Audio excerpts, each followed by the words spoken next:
এই ভিডিওটার দিকে একটু লক্ষ্য করেন। এই শহরটা জেনার শহর, আমাদের এই ঢাকা শহর জেনার শহর।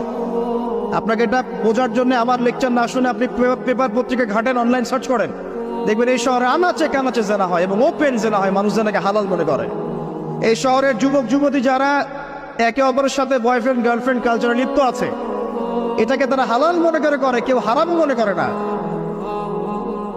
কত বড় সাহস দেখায়। আর রাস্তা দিয়ে আমরা হেঁটে গেলেও বয়ফ্রেন্ড গার্লফ্রেন্ড এসে আমাদেরকে সালাম দেয়, হুজুর আমাদের জন্য একটু দোয়া করেন। এবার একটু লক্ষ্য করেন। আমি অর্থনীতি নিয়ে যথেষ্ট পড়েছি আলহামদুলিল্লাহ, পড়েই কথাগুলো আপনাকে বলছি। আর কি করবেন? যদি সম্ভব হয় শহর, আপনারা তো গ্রামেই থাকেন মাশাআল্লাহ, শহরে যারা থাকে তাদের উদ্দেশ্যে বেশি বলছি এটা, কারণ এটা অনলাইনে যাবে। শহর কেন্দ্রিক জীবন ব্যবস্থা ত্যাগ করতে হবে।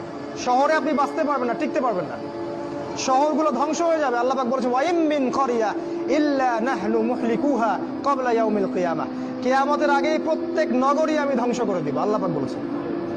শহর থাকবে না, প্রত্যন্ত জায়গায় চলে যাওয়ার চেষ্টা করেন, গ্রামের বাসা ওইদিকে প্রজেক্ট করেন, ছোট ছোট মুসলিম কলোনি করে গড়ে তুলতে হবে।